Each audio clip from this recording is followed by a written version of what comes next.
صحي تاريخ زشلما راق فتحي ددبيت الشما صحي زيت عربة كل شعن بهو رايسمت كالميديا ددبيت النهو مسرتا حاجرة تقراي زرقاقت بأن مسرتا تكالات تعبر أما عدينا بنرئين نعد هاجة تكالات هنا هاي تكالنا نحجز زعامة وراي سلازي ددبيت كتعنببن كتعبين شرحي ثلاثنا كتلمتن ددبيت نحجز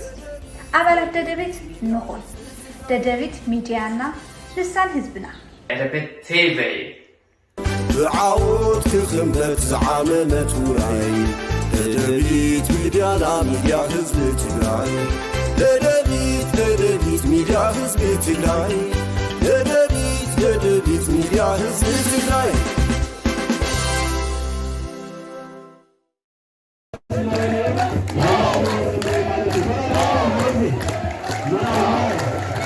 በስመ አብ ወወልድ ወመንፈስ ቅዱስ አሐዱ አምላክ አሜን። ኣብ ውሽጥን ኣብ ወፃእን ዘለኹም ኣመንቲ ክርስቲያን ከምኩም ኩልኹም እግዚአብሔር ንኹልና ሃልዩ ንበዓለ ሆሳዕና በኽብሪ በሰላም በአንድነት نخبصهنا قدس فقاد يخونلنا وصاينا مسيحون كلهم نبتصعمونا وقسم نلاوكم زي كالكم لمو بيت كريستيان تصوعتكم ناي بانكي قطري ونغتت تعابرهم لمنانا نقرب እግዚአብሔር نشاو معاتي بسلام يبصحكم እንኳዕ ን2017 ዓመተ ምህረት በዓል ሆሳዕና ብሰላም ኣብፅሐኩም ኣብፅሐና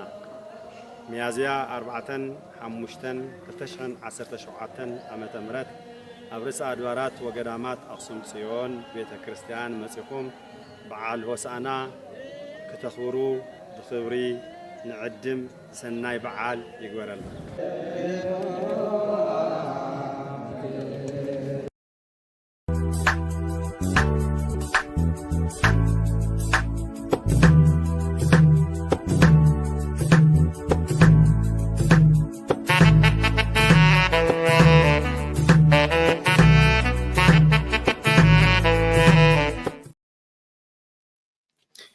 سلام تعني هاولي كبرات بيت سب ددبيت ميديا كمون تخاتلتي مدب كواخم نواخم ببزلهم معدي ساعات وقصاصرا سلام كتكون لنا منه ددبيت ميديا بس ساعات سين نقربو مدب كواخم نواخم مين حزنا قريبنا زلنا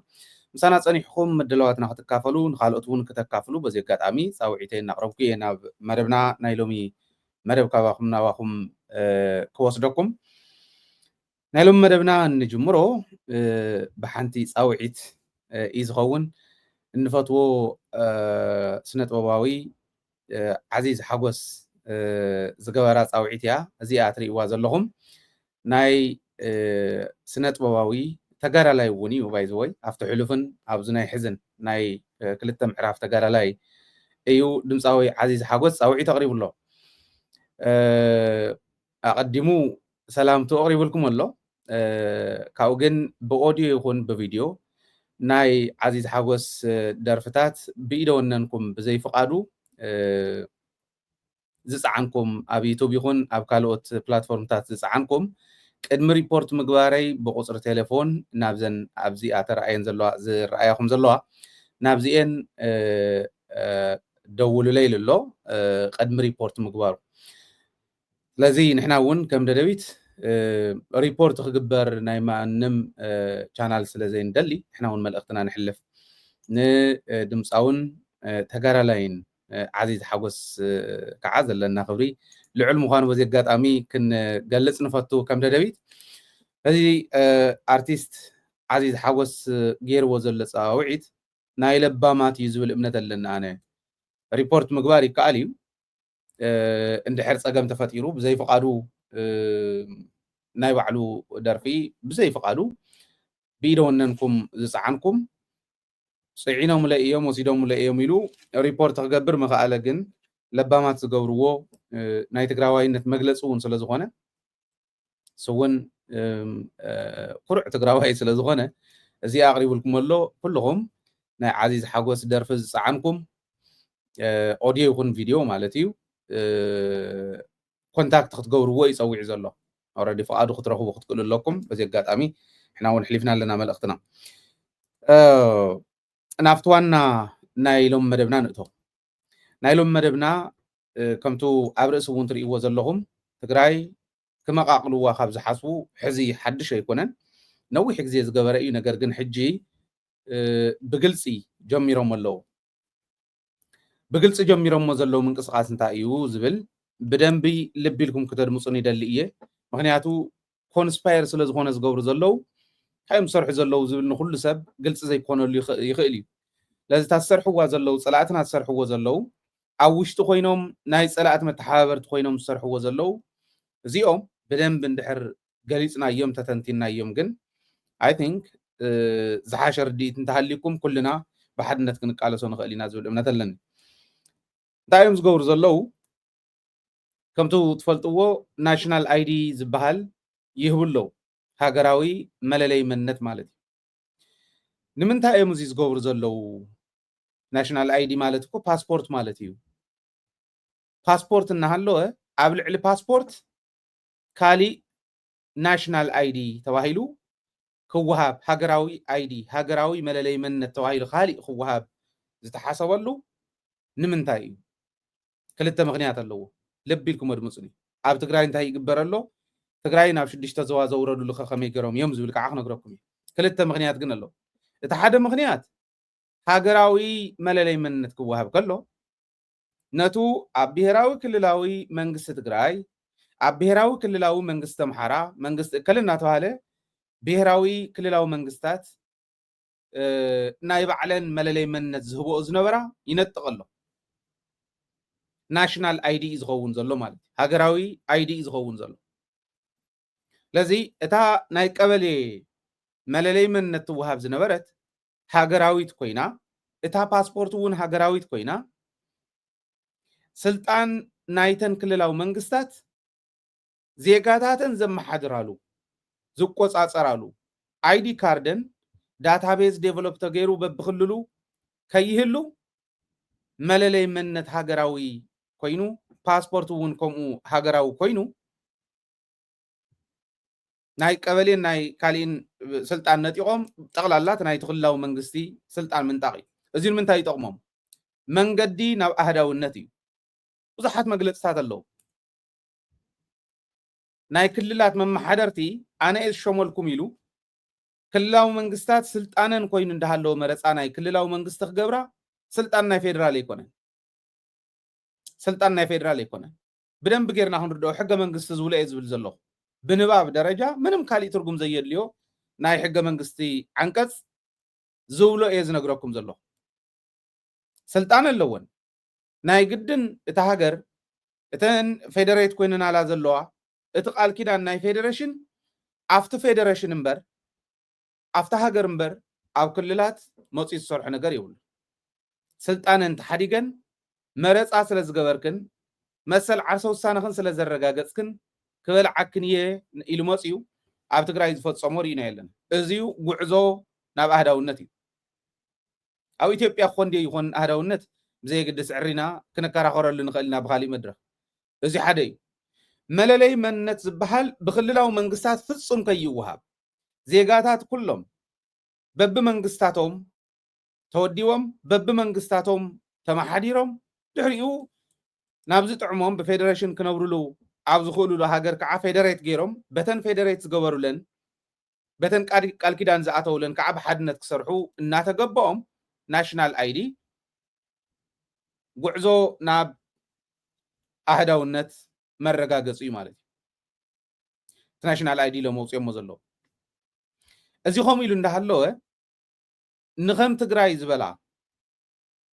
ሰበን ዜጋታተን ጥራሕ እንተይኮነ እንተሎ ታሪኸን تحت مقابر كأتو مو تخعيتو ناب زي يوص تخعيتو ناب زي يركب مقابر كأتو زتدلي عدتات كعا مقوص عصري بعلم بزوو مقوصاصر እዩ ማለት ሕስ መለለይ መንነት ሃገራዊ ናሽናል አይዲ ተባሂሉ ተቆሚጡ ዘሎ ብሄርካ ካሊኢኻ ይብል እሞ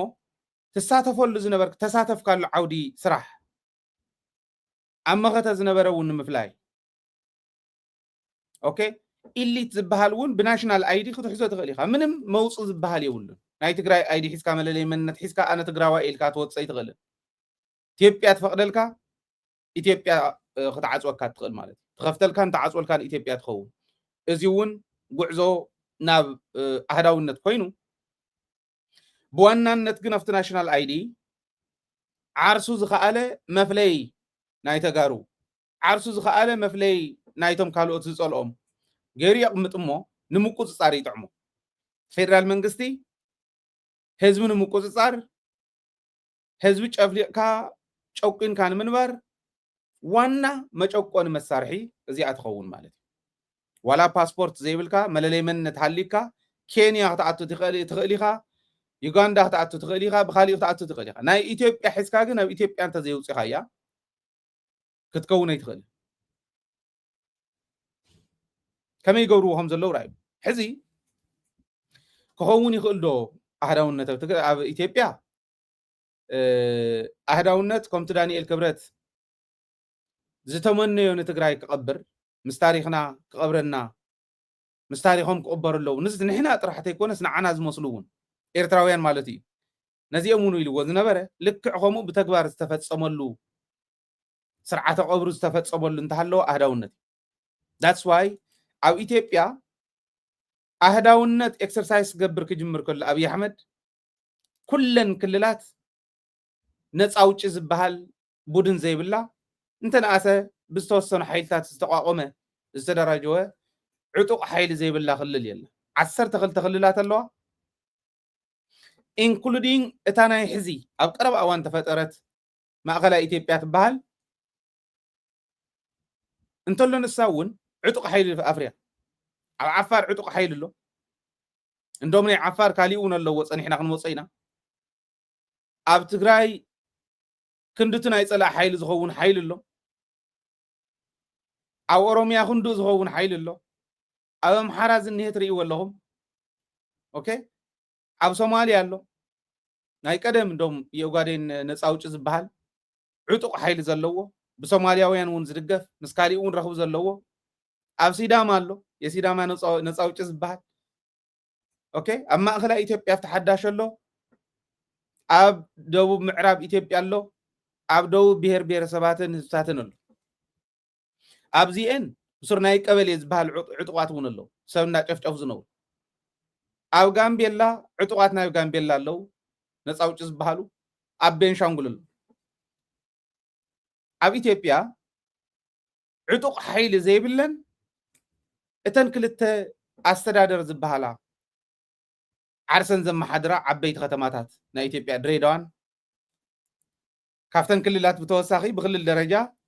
ራስ ገዝ ዝበሃላ ማለት ኣይሚን ዓርሰን ዘመሓድራ ማለት ከተማታት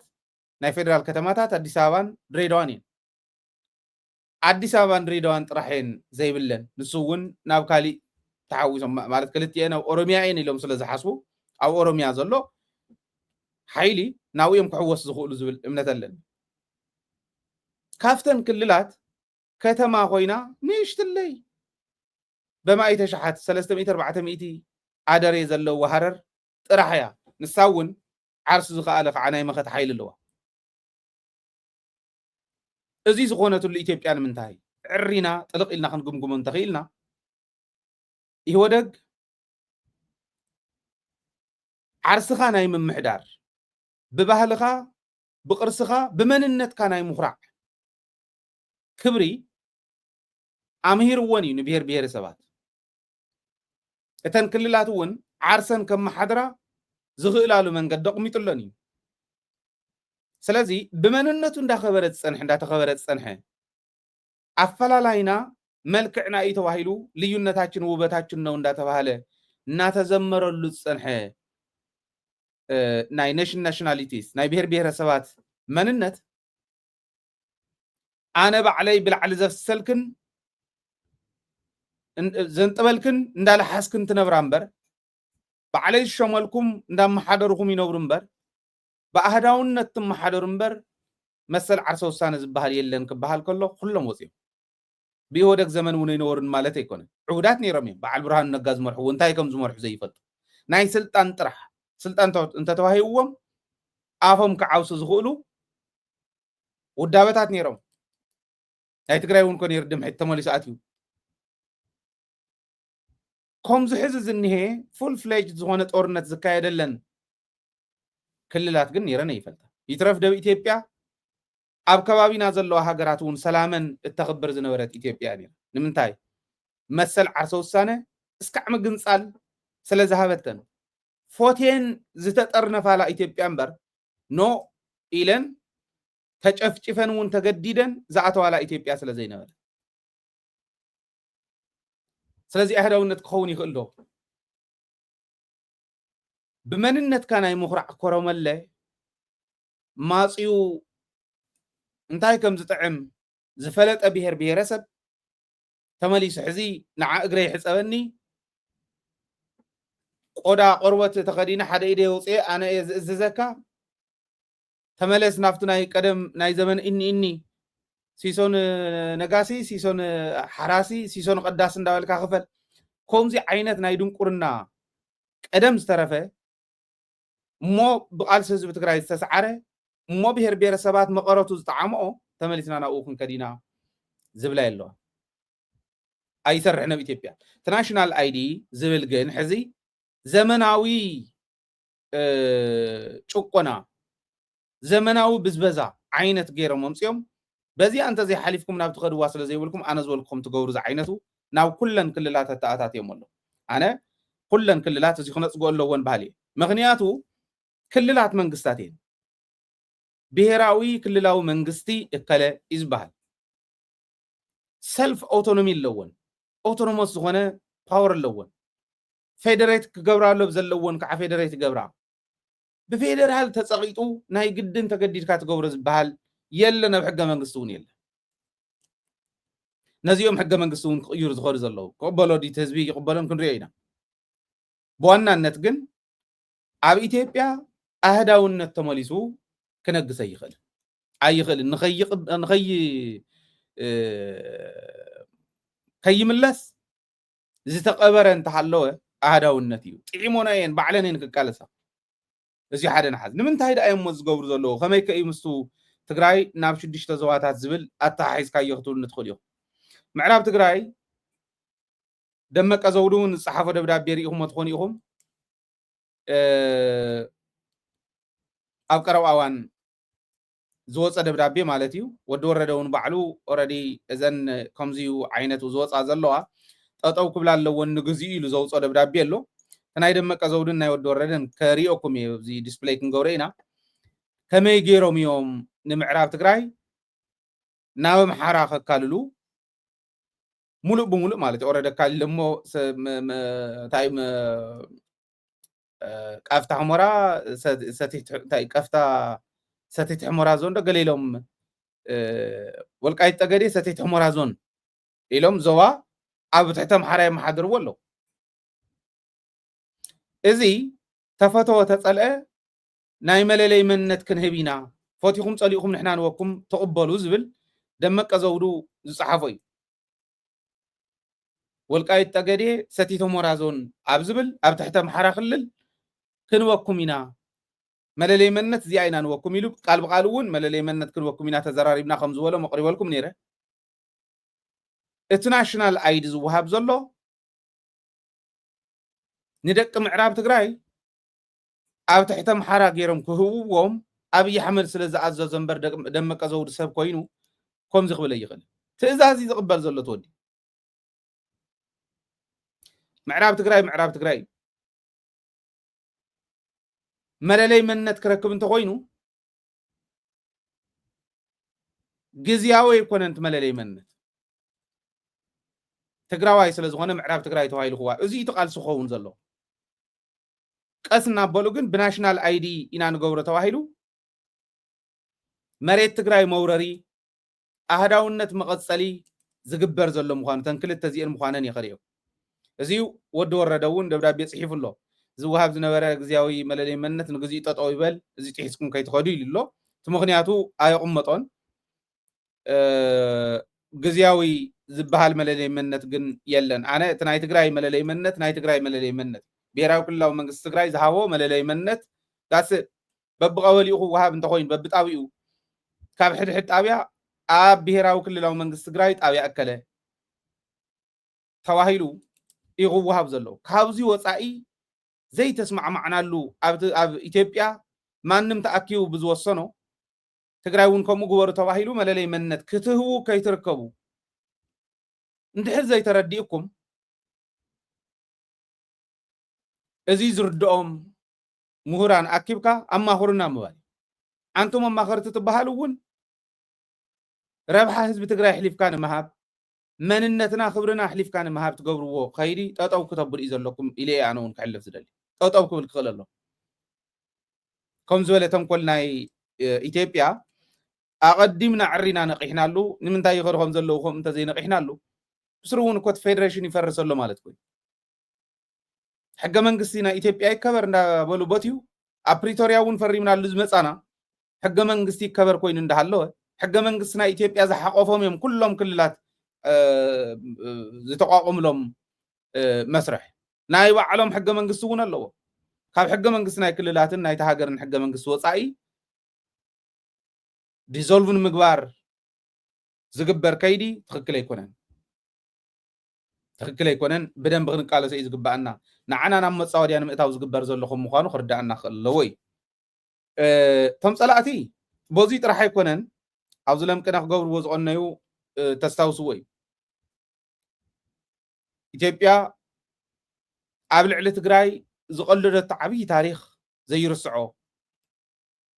ዘይርስዖ ቀልዲ ታሪክ ዘይርስዖ ድራማ ብኢሜይል መራሒኹም ምረፁ ዝብል እዩ ባይዘወይ ንዕቐት እዩ ገሊኡ ኣይተረድኦን ሓደ ሰብ ከመይ ኢላ ትኸይድ ናብ ጣብያ ትቐፅል ዝብሉ እውን ነይሩ ኣብ ማሕበራዊ ሚድያ ዝጠቆሙ ሰባት እውን ክህልው ከም ዝኽእሉ ኣይጠራጠርን ትውረድ ከምኡ ኢላ ክብል ከሎ ኦረዲ ጠቂሙሎ ማለት እዩ ክንደየናይ ዝኣክል ዝወረድና ምዃንና ክንደየናይ ዝኣክል ከም ድላይ ክገብረና ዝኽእል ምዃኑ ንመረጋገፂ እንታይ ይብል ህዝቢ ትግራይ ዝብልስ ኣብ ገዝኡ ኮይኑ ከሽከርክረና ኣብ ገዝኡ ኮይኑ ከምዚ ገይሩ ከታለና ከደንቁረና ንፈቅድ ንምንታይ ከምኡ ኢሉ ኣውፂኡ ግን ሕዝቢ ንወዲ ወረደ ፀዊዕዎ ኣሎ ወዲ ወረደ ቅድሚኡ እውን ነጊረኩም እየ እንታይ ኢልዎ ቃል ብቃል ተን ዝበሎ ንወዲ ወረደ ቅድሚ ምኻዱ ዝበሎ ድሕሪ ምኻዱ ዝበሎ ክምለስ ከሎ ዝበሎ ሓቢረኩም እየ ብናይ ትማሊ ፕሮግራምና ኣብ ናይ ብቅድሚ ትማሊ እውን ሓዊሰ ኪድ እስካዕቱ መስርሕነት ድቐልካ ከም ፕሬዚዳንት ኮንካ ስራሕ ኢልዎ ንጌታቸው ከም ዘውረዶ ብግልፂ ተዛሪቡ ጌታቸው ውሪድዎ ጥራሕ ኣይኮነን ንጌታቸው ኦዲት ክገብረኩም እየ እዚ ኢልዎ እዩ ኦዲት ክገብር እየ ኢልዎ ኦዲት እንተይተገበርካ እዚ ኩሉ ገንዘብ ዝበላዕኹሞ ኦዲት እንተይተገበረ ክትከይደይ ትኽእልን ክትወፀይ ትኽእልን ተባሂሉ እዩ ጌታቸው ከፍ ኢልኒ ሓደ ሰብ ከምዙ ኣይደና ኣመሊ ኮይንዎም ኣይፈልጥን ጌታቸው ክምለስ ኢሎም ዝፅሕፍውን ኣሎ መሳኪን እንታይ ክምለስ ዳ ከይኣስሮ ናብ ካሊእ ከየጥፎ ኣነ ዝፈርሕ ኦዲት ክትገብሩ ኢኹም ኢልዎ ኣሎ ብስሩ እውን እቲ ደብዳቤ እቲ ከም ዝበለ ፃውዒት ዘቕረበሉ ምክንያት እንታይ ይመስሎም ሓደ ንዕቐት እዩ ንህዝቢ ትግራይ እቲ ካልኣይ ከዓ ንዴት እዩ መልታይ ቢልየን ብር እዮም ጠፊኦም በሊዖሞም ኢንቨስት ዝገበሮ ትግራይ ንምትርማስ ዝመፅእ ዝነበረ ገንዘብ ንሕና እውን በብግዚኡ ነግረኩም ዝነበርና ተበሊዑ ተሪፉ ሓሚሶም እቲ ህዝቢ በቲ ኢትዮጵያ ዝደለየቶ ክወድቕ ስለ ዘይከኣለ እቲ ኩሉ ገንዘብ ኢንቨስት ዝገበሮ ናብ ክሳራን ናብ ድኽነትን ዝእተዋ ነቲ ዓዲ ትግራይ ንምጥፋእ እዩ ነይሩ ከጥፍኡ ኣይከኣሉን ህወሓት ንምብታን ህወሓት ንምፍራስ እዩ ነይሩ ታውድብ እኒሃኡ ህዝቢ ስለ ዝኾነ መሰረታ መጨረሹ ነቲ ህዝቢ ክብትኑ እስካብ ቀበሌ ኣትዮም ቁፅሪ 2 ቁፅሪ 3 ማህተም እንዳበሉ ዓዲሎም እዮም እዚ ገይሮም እቲ ዝተዋህቦም ኣሳይመንት ክዋፅኡ ዘይከኣሉ ሰባት ዘጥፍኣኹሞ ቅርሺ ክትሕተቱ ኢኹም ኦዲት ክትግበር ኢኹም ተባሂሎም እዮም ከፍ ኢሎም ስኢሉ ዝለቆም ከይመስለኩም ንሕና እውን ኦዲት ክግበር ኢና እንደሊ ቢልየን ብቢልየናት ዝቁፀር ቅርሺ ትግራይ ንምትርማስ ዝመፅእ ዝነበረ ከንቱ እዩ ተሪፉ ብዙሕ ገንዘብ ይኸሲሩ ተወዲ ሲሉ ቀሊል ከይመስለኩም ንሹም ኣይኮነን ገንዘብ ዝብሎ ዘሎ በዓል ጌታቸው ረዳ ገንዘብ ኣብ ቀረባ እዋን ቅርሺ ናብ ዶላር ቀይሮም እዮም ካብ ዓዲ ዜሬር ኢኹም ገንዘብ ናብ ዶላር እናቀየሩ ናብ ሰድዎ ቦታ ሰዲዶም እዮም ዋላ ወፃእ ከይዶም ክነብሩ ከንብሮም ዝኽእል እኹል ሃፍቲ ሒዞም እዮም እሶም ጥራሕ ኣይኮኑን ኣብ ዝተፈላለዩ ከባቢ ገዛውቲ ዝገዝኡ እኒው ጻድቃን ኣሜሪካ ገዚኡ እዩ ገዛ ገዚኡ እዩ ዝብል ዘሎ ምንም ኣይነበረን ጻድቃን ዝኩሉ ገንዘብ ገለታትና ተባሃለ ዝውር ንዓና እውን እታለሙና ኣነ ባዕለይ እውን ገንዘብ ዘለዎ ኣለዎ ስለ ዝብሉ ዝነበሩ ኣለዎ ዝብል ደጋጊምካ ክዝረብ ከሎ ሓቂ መሲሉኒ ኢለ ዛሕር ግን ዜር ይሃቦ ሳላ ዳዊት ገብረ እግዚአብሔር ኣብ ራያ ቢራ ብናይ ባዕሉ ገንዘብ ከፊሉ ሼር ሂውዎ ስለ ዝነበረ ኣታ ናይ ገንዘብ ምንጩ ናይ ጻድቃን ካልኦት ስኳይ ነግዱ እዮም ነይሮም እዚ ኣገሪኡ እና ቢሮ እውን ተኻሪዩ ዳዊት ድሕሪ ናይ ራያ ቢራ ሸር መሃቡን ጻድቃን ሰብ መሲልዎ ንሱን ተታሊሊ ባይዘወይ ተታሊሊ ዝብል ከማይል ሂብዎ ቢሮ ከፊቱ ንጀማይካ ይመስለኒ ጀማይካን ንጻድቃንን አዲስ አበባ ክራይ ቢሮ እንዳከፈለ ከፈቢልዎም ነይሩ ከፊሎም ያክሰርሑ ትግራይ ያቅይሩ ተባሂሉ እዚ ገይሩ ነይሩ መጨረሻ ግን እንታይ ገይሩ ሰብኣይ ከዳዕ እንዲዩ እዚኣ እውን ከቃልዑ ብደንቢ ንዳዊት ገብረ እግዚአብሔር ከዲዕዎ ዕረክቲ ኮኑ ይኽእሉ እዮም ይኾኑ ኣይፈልጥን ትእዛዝ ዝብለኩም ዘለኹ ግን ሓቂ እያ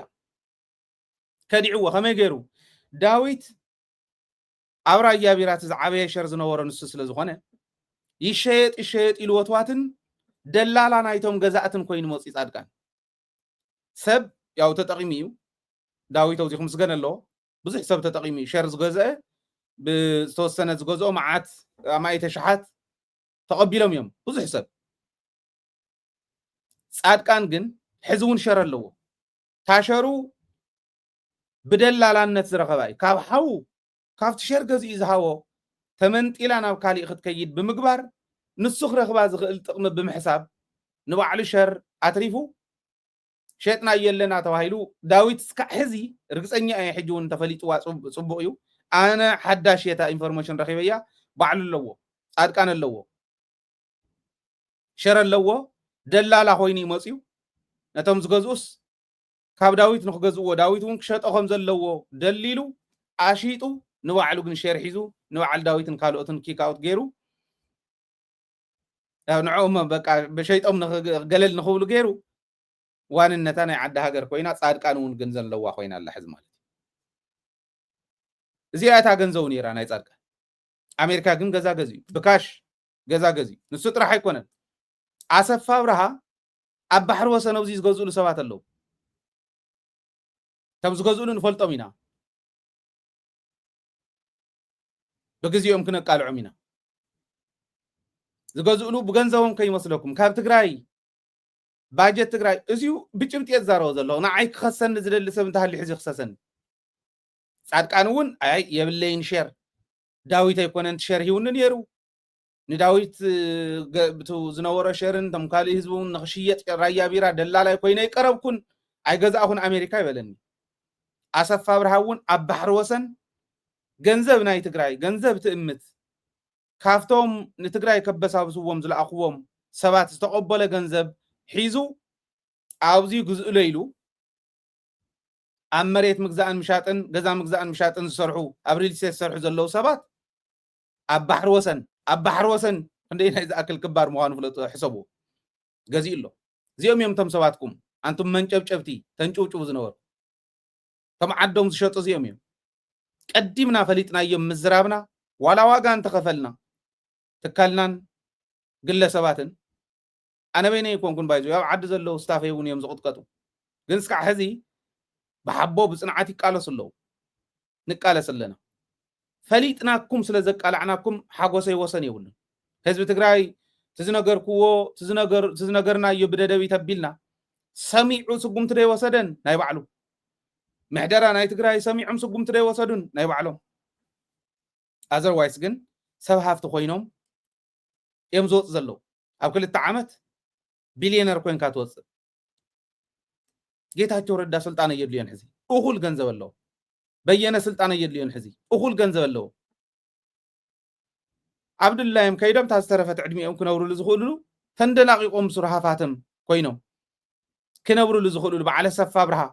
ዓዲ ክሸጡ ጓንጉላ ዝመስሉ ሰባት እዚ ዝገበሩ እዮም ነዚኦም ሒዞም እዮም ዝሰርሑ ነይሮም ፀላእቲ ሕጂ እዚ ኩሉ ገንዘብ ሂበኩም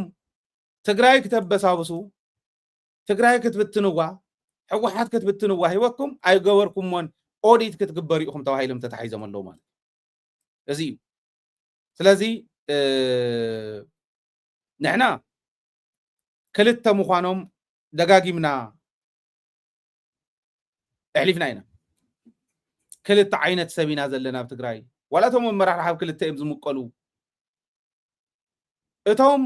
ዓቕሚ ጎድሎም እንብሎም ከይውሉና ዝብሉ እዮም እንዳ ከይውሉና ኢና ንብሎም ናይ በዓል እንዳ ደብረፅዮን እንዳ ፈትለወርቅ እንዳ ካሊእ ከይውሉና ህዝቢ ከምዚ ከይብለና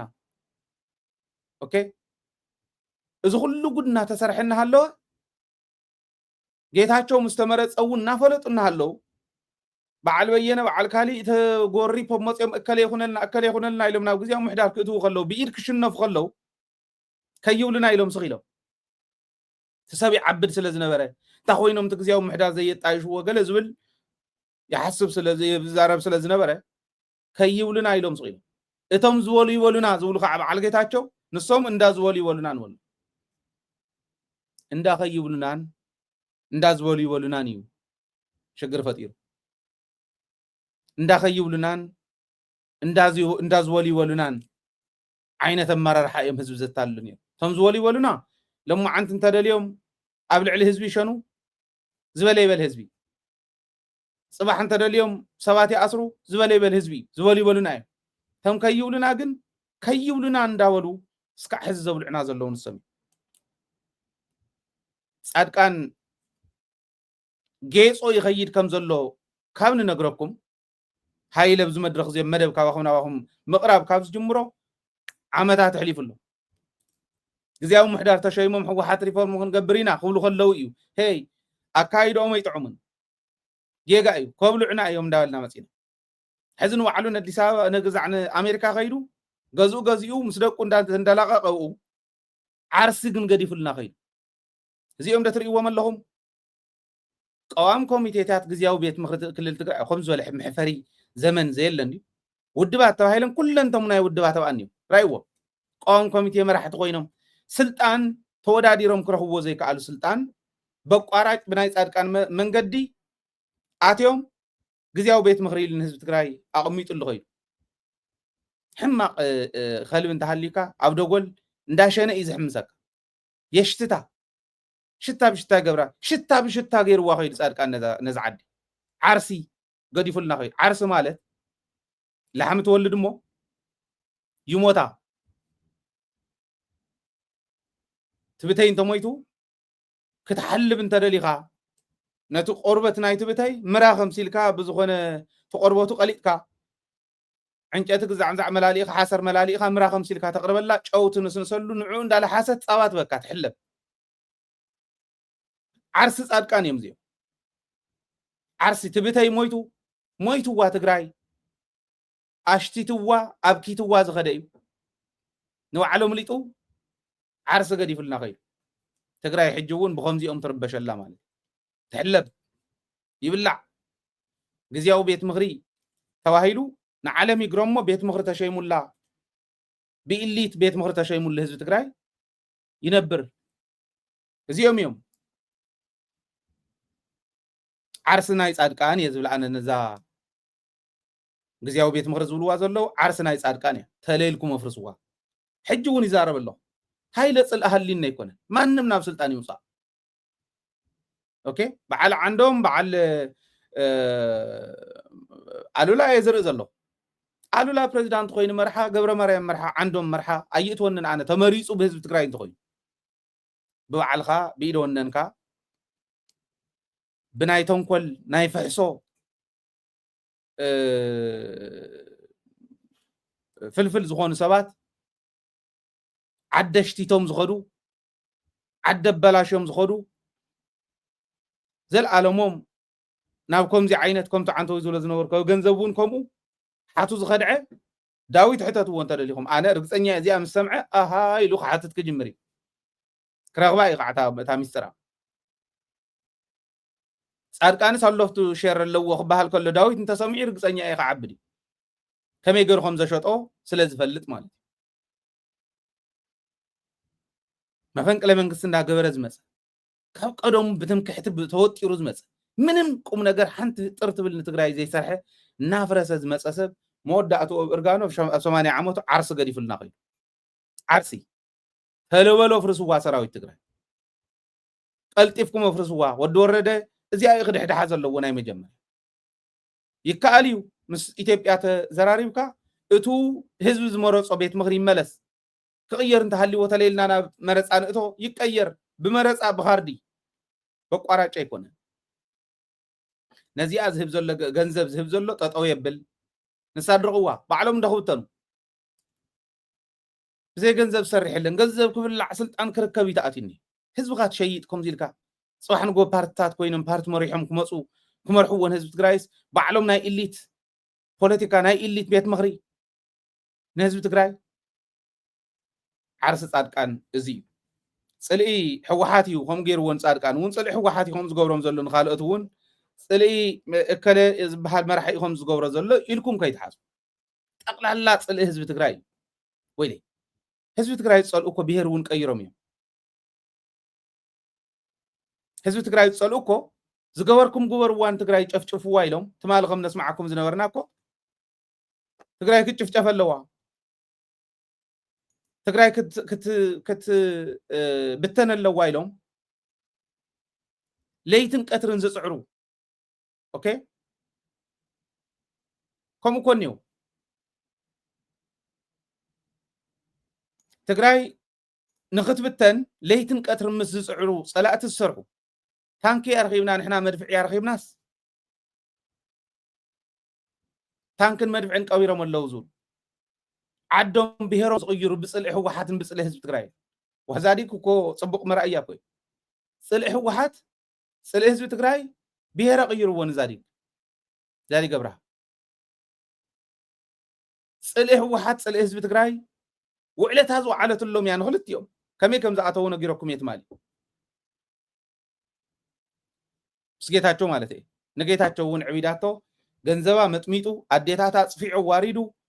መናእሰይ ሰዲዱ ህዝቢ በቲኑ ዓዲ ብትንትን ኣቢልዋ ኸይዱ ትማሊ ተጋድላይ ሓጎስ እንዳገለፀስ ኣብ ዳስ ኢሎም ኣብ ትግራይ ኣብ ዝኾነ ዳስ ኣብ ዳስ ኣቦ ዳስ ወይ ቦጌላ ይምረፅ እንዲሁ መራሒ ናይቱ ፕሮግራም ሕምስምስ ግደቢልዋ ዘቦጌላ ኣቦ ዳስ ስሲ ዛሕርታ ኢሎም ዋታታይ ጉዱ ዝዓዲ እኮ ከም ጌታቸው ዛዳስ እኮ ከም ጌታቸው ሕምስምስ ኣቢልዋ ኢሎም ከምዘይበሉኻ ከምዝበሉ እዮም تمال ون نريكم نيرنا خمسي زبالة جود حضرات اللو ناي نداد حضرات اللو تامي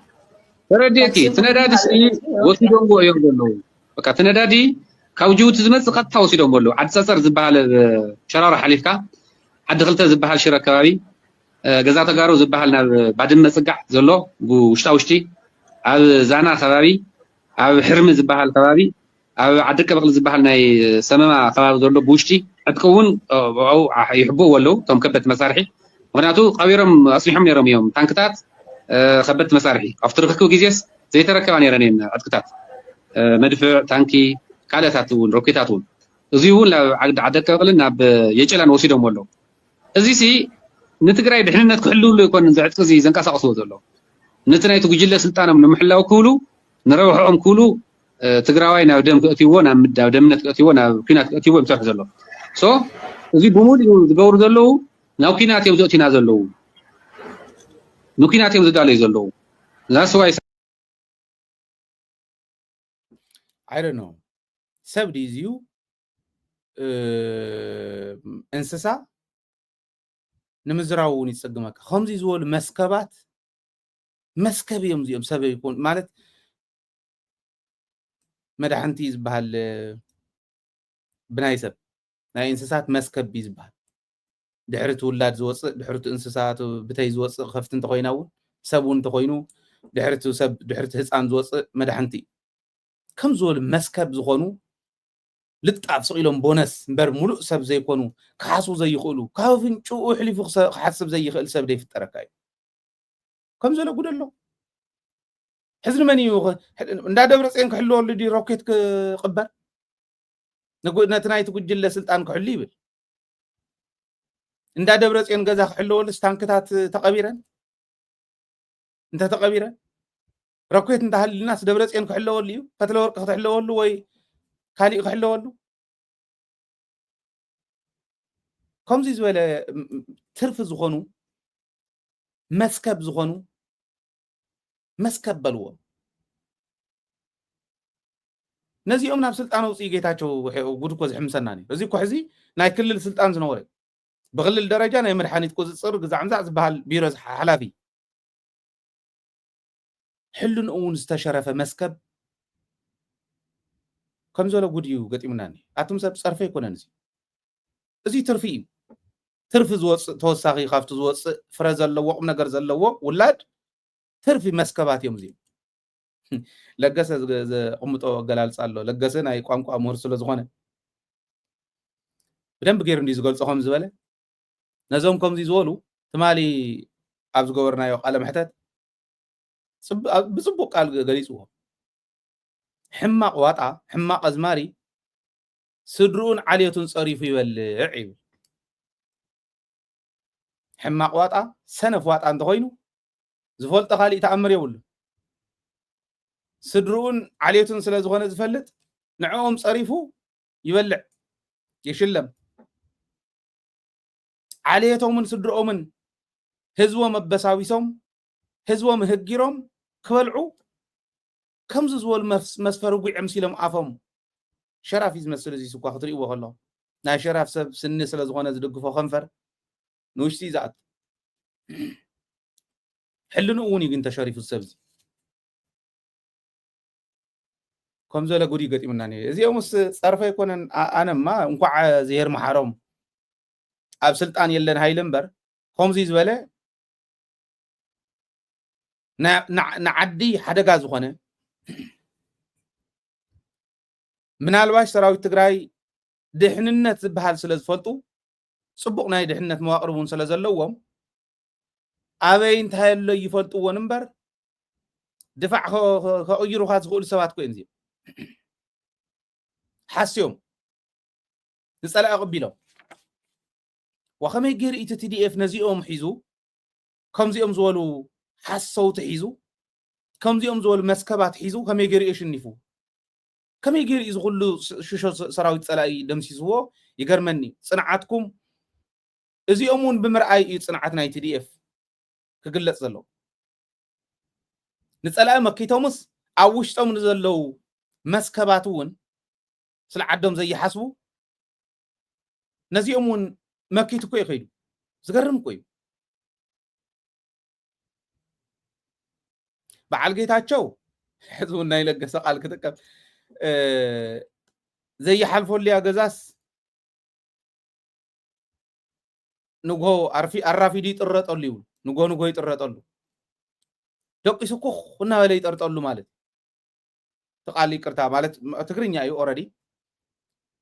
ዘይሓልፈሉ ገዛኹም ገስጊስካ እዩ ዝትሳእ ገባር ዝመሰሎ እዩ ትምስላ ገስጊሱ ተስኡ ለይቲ ሰዓት 4 ማለት ሰዓት 10 ማለት እዩ ብዓድና ኣውዕርካ ራፊድካ ሰዓት 12 ሰዓት 1 ክኾን ከሎ ተመሊስካ መፂኻ ቁርስካ በሊዕካ ሰዓት 2 ገለ ክኾን ከሎ ፀሚድካ ተንደፋርሰሉ ግዜ እዩ زي حلفو اللي جزاجن ساعات كلتا كوخ ولا زحر نخز تقرط قوبز يولدو مالتي يقرمي بس مالتو قال كوميل كادفير كازلا على سلا زي كونه صياف كمسل خلي ግን ትክክል بتክክል ዝገልጽ እዩ ነዚኣቶም ዝገልጽ አራፊዶም ኣብ ክንዲ ለይቲ ገስጊሶም ተሲኦም ለይትን ቀትርን ጽሒፎም استراتيجي مقيار زدل انت خوينون استراتيجيهم قيروم ناي كل عقم تطقيمهم يترف دخن حجزكم داولنا نقول حاتيتنا انا حاتيتي عقمي يحجز دلي تعديك تساغر تزبيك تساغر يدلي كوم زحاتات له صحيف كاسديد كالمون كمبو زي يخلو بحقات ازيهم يوم تعد زبالا شوها اوكي ستي حديرهم ساعات شدش تناي قطر بيرو زاتو ساعات شمون تقع بعزيزهم ناب غزوم زملص ساعات 10 تخلت تحصاصيبهم تسيهم ناب مشتا بيت زخد እንዳ መስተቤት እንዳ ጭፈራ ዝኸዱ እዚኦም ከምቶም መማሕደርትኒ ክሓስቦ ይኽእሉን በዓል እዚኦም ከምብቦ ይኽእሉን እንተዘንብብ ዓለም ከመይ ትሰርሕ ዝብል እንተዝርኢ ተዝሓስብ ከምኡ ይብልን ከም ዝሰማዕኹም ሕዚ ወይ ታንክ ኣለዋ ሮኬት ኣለዋ ትግራይ ተባሂላ እኮ ክልል እኮ እያ እስካዕ ሕዚ ሃገር እኮ ብልብና ኣብ ሕልናና እምበር ገና ኮይና ኣብ ፅሑፍ የብልና ሙሉእ ብሙሉእ ህዝቢ ሉዝ ክገብር ክጭፍጨፍ انت تጨፍጨፈውን ዋ ሮኬትን ታንክን ሒዞም ዳ አሞንታ ክግበሩ ክበሃል ከጭፍጭፉና ዝኸዱ ሰባት እዚኣቶም ክትለቅዎም ዲኩም ሕዚ ሕገ ይሒዞምን ማለት ዲ ይገርም እዚ ዘብልዓና ዘሎ ነዚኦም ሒዞም እዮም ጸላእትና ከምዚኦም ዝበሉ መስከባት ሒዞም መስከቡ ፈልዮም ትሰርሕማ ይቅርብዎን ትሰርሕማ በብዝኸዱ ባይ ጻብኡዎ ሃይለ ገርናዮም ኢና በብዝኸድና ይጻውና نتسرح وشت زلونا تخور كمان وشتي شو منا تصلمن تحت زدقوس نمنتاي دي كي حلفلنا خي يغير من تاكوي نزينا خنردو زلنا خمس اوكي ودي اكله سلا زغونه ناب سلطان زمص يله ودي اكله زبحال كباب سلا زغونه ناب سلطان زمصون يله ناب سلطان كمص خلو تግራይ ካብ ጫፍ ናብ ጫፍ ከም ማሕደር ማዕረ ገይሩ ንህዝቢ ፍትሓዊ ተጠቃምነት ንኽህልዎ ክገብር ዝኽእል ሰብ ይክመጽ ዘሎ ኣኸለ ተተጸጊዕኹም ብኸባብን ብኻሊእን ንሕወሓት እንዳሳበብካ ናብ ከምዚ ምኻደ ይድል እዚ ስለ ዝረኣየ ኣብይ ኣሕመድ እምበኣር ብኢሜይል ምረጽ ኢሉ ብኢሜይል ምረጽ ናይ ዝኾነ ናይ ደደቢት ኣብ ልዕል ደደቢት ዘለኩም ርእይቶ ግለጹ ክብል እውን ኣነ ብኢሜይል ስደዱለይ ብዙሕ ዋላ ስደድ እንተኾነ በሉ ንዑ ርእይቶኹም ሃቡ ዝመጽእ ቃለ ምሕተት ዝገበርኩሎ ኣብዚኣ ስለ ደደቢት ሕማቕ እንተሃሊካ ርዲኢት እንተሃሊካ ሕተተኒ ኣብ መድረኽ ቅድሚ ህዝቢ ሕተተኒ እዝብል ካሓቱን እዝደልዩ ማንም ዝመጽእ ኣይ የብልናን ኢሎም ይኸዱ እምበር ኣብ ቅድሚ ህዝቢ ከቃልዓኒ ኣብ ቅድሚ ህዝቢ ክግምግመኒ ምስ ህዝበይ ኮይነ ከዓ ዝተዋሃበኒ ከስተኻኽል እየ ዝደሊ ከምኡ ንዝበለ ኣይኮነን ዝድግፉቶም ዝጥቀምቶም ጸላእቲ መስከቡ ይጥቀሙ ትርፊ ስለ ዝኾነ እዚ ክንፈልዮ ክንክእል ኣለና ስለዚ ነዚዩ ونود ورده كمتان دبرتين زغورو افلالاينا نخري دبرتين چت تملس يقبلكان يلو تمليسوم مصيوم گمگيموم እንደገና በአርኮም ዚ ንግበር ኢሎም ተሕሪቱ ዝደለዮ ሓደ መስከብ ጌታቸው ዝበሃል ምስተመረጸ ግን ታዝደልያ መስከብ ስለ ዝኾነት መመስከቡ ስለ ዝጠልብ ጠሊብዎ ንወድ ወረደ ንዓይልዎ ተዛት ይኸይዱ ተዛቲና ዝሓዝናየን ዚአኔን ዚአን ግበር ኣለውን ብዙሕ ተጽቢና ካይና ኢሉ ንእሽትላን ምስ መጎቶ እንዳይልዎ كيدبل دحان سراح يلو بإيميل مرص ዝብል መፈራርሕ ሰዲዱ ናልዋሽ ወድ ወረደና ይባዕሉ ድኽመት ኣለዎን ዲ ስሩን መሪሕነት ክህሎ ዲዩ ሰባት ተጸጊዑ መኻሪ ሒዙ በደንብ ተዘይ ኮይኑ እዚ ክንመክር ንደሊና ንሕና እውን ክንሕግዝ እንደሊና ኦኬ ከም ሚድያ ከም ትካል ክንሕግዞ እንደሊና ማንም ይምጻእ ማንም ትግራይ እስካዕ ዝጠቐመ ክንሕግዝ ኢና ግን ንምንታይ ከም ኢለው ጽዩ ዝብል እዚኦም ስለ ዝርኢ ኣው እንዲኦም ነው ተኣኪቡ ሓደ እንዳቀለደስ ስደተኛታትና ንመልስ ኢሉ ነቶም ተሰደዱ ነቶም ኣብ ኤግዛይል ዘለው ሰባት ጌታቸው እውን ሓዊሱ ነዚኦም ስደተኛታትና ንመለስ ይበራኸቱና ኣለዉ ይብል ይቕልድ ኣብኡ እኮ እዮም እኒኦም እዚኣቶም እኮ እዮም ታንክለዋ ትግራይ ኪዱ ዳኣ ኳዓትዋ ዝብሉ እኮ እዮም እዚኣ ነገረላታ ኢሉ ከም ዝመለስ ዝብሎ ዝነበረ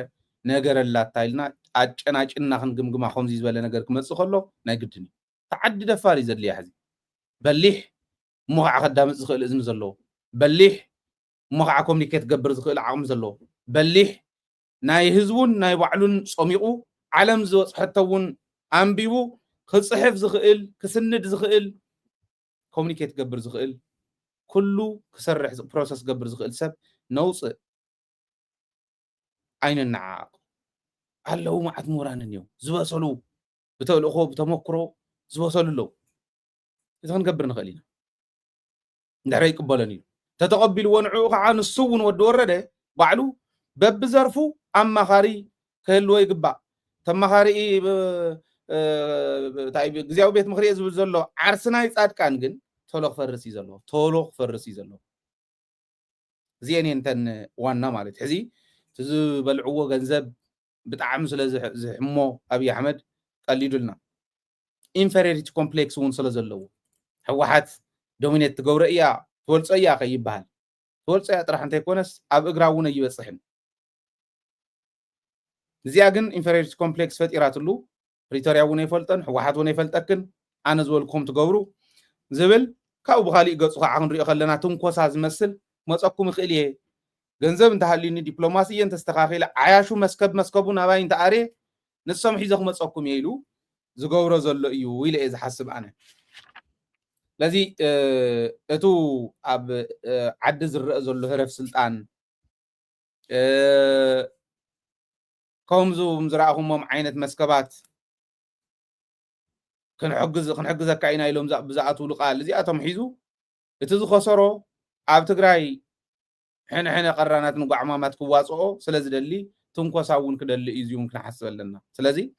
ሓደ ግዜ መለስ ዝበላ ነይራ እዚኣ ነገረላታ ኢልካ ምግምጋም ከድሊ እዩ ዝብሎ ነይሩ ናብዛ ስጉምቲ እዚኣ ትወስድ ኣረኣእያ ግን ኣላ ከም ኣይላ ብጥሪያ ኣይትቕረብ እምበር ብወድዓውነታ ንስሳ ዝኾነት ኣረኣእያ ኣላ ብወድዓውነታ ነቲ ቃልሲ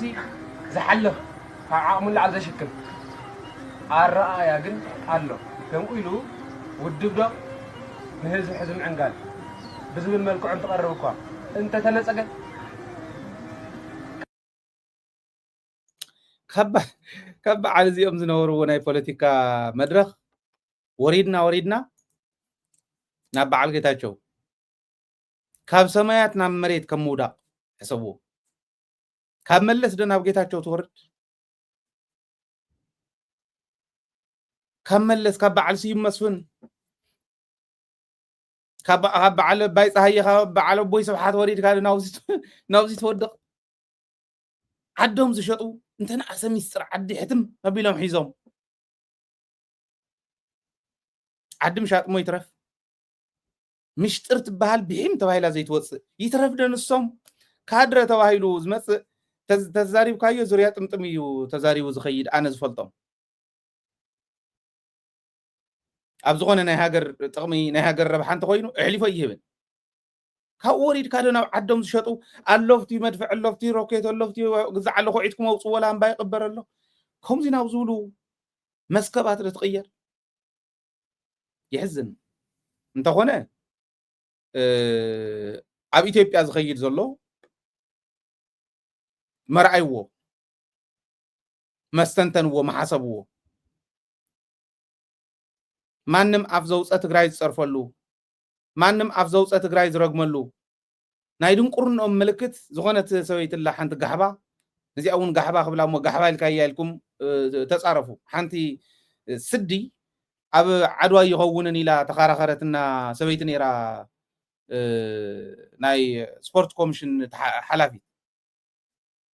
መቐለ ይምፃእ ዓድዋ ፀጥታ ሽግር ስለ ዘሎ ኢላ በለት ውድድር ናይ ኣብ ዓድዋ ዝተካየደ በዓል ዓድዋ ምልክቱ ዝተገበረ ስፖርታዊ ውድድር ኣብ መቐለ ይገበር ዓድዋ ፀጥታ ሽግር ስለ ዘለዎ ኢላ ተዛረበት ጋሕባ ኢልካ እያ ኢሎም ገለ መለ سبات يزارون يرم بحقهم مالت قال كاباي زي يصبح خون خليو نناتي كبري اي متنن يلوم خون يخول يوم قال يوم جن متقم خغورو يخول زي اخاو غحبا ون العلي انير سالا حبور قالسي حزبن تكال حزب تግራይ ዝኾነ ደደቢትን ግን ተሳዒራ ዓድዋ ተኻይዲ ነዛውዝኒ ሐሰበይትን ህዝብ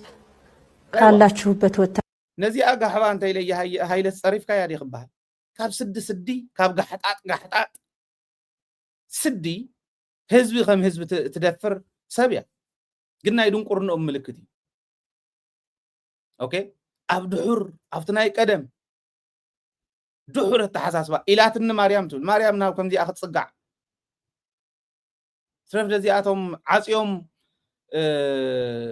ባሕትዮም ንዘመናት ዝነብሩውን ክንደይ ግዜ ያ ማርያም ክትረኣዮም ክንደይ ግዜኦም መላእክት ክረኣይዎም ክንደይ ግዜ ክርስቶስ መልእኽተኛ ክልእ ከሎም ዘይሪፍለጦ ከም ዝበለት ስዲ ኣብ እንግሊዝ ዝነበረትሉ ዓዲ ዋና ስዲ ማለት ዘይተገላውጦ ሰበይ ነበራ ስዲ ባዕለገ ሰበይቲ እያ ዓዲ ወዲ ዓዲ ዝፈልጣ ይዛረብ ዘሎ ሃይለ ጥራሕ ይኮን እዚ ንትግራይ ህዝቢ ትግራይስ ካብ ዓድኻ ተሰደድ ውፃእ እንታይ በኸብድኻ እናተፈሓካ ዶ ገለ ትብሎ ስምዕዋ እሞ በዓል እዚኦም ኣብ ዘለዉ ዓዲ እናተፀረፈ ህዝቢ እናተፀረፈ እናተዋረደ ተመስከባት ዝበልዎ ዓንተ ወይ ሰሚዕኩም እዮም እንግዲህ የትግራይ ህዝብ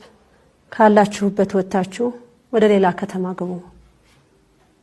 ብለሽ በይ ተብያለሁ እንግዲህ ተብያል ብለሽ በይ ተብያለሁ من يغواهم تمون يو ناي تسفح فحتي حيلتات لي يخمني لا ديت متصن قدام بقنعنا محبر قدسان لي يخوني لا ديت متصن قدام بقنعنا اوكي تنديتاتنا داويتن دا دغما منكويسن بحتين زنبر ادتات تግራይ ዘለዋል عدس كومزي زولت سدي دلا غلاويطا مسودات قوي سقيلكا مركز حسكا ناي بوتاتنا ناي ديتاتنا خبري تلابيسكا سب مسيلاكم زيلان حزب ختصرف سدي ناي ድንቁርናኦም ምልክት እያይለ ዝሐስብ ነዚ አሐቂፎም ዝነብሩ ዘሎ ይሄን የተባለበት ምክንያት አለ ማለት ነው ከዚህ በፊት አንድ ሀገር አለ የሀገር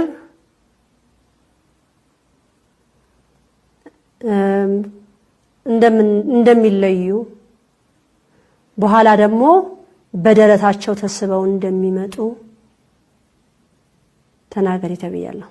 ባለፈው ይህም የትግራይ ህዝብ ነው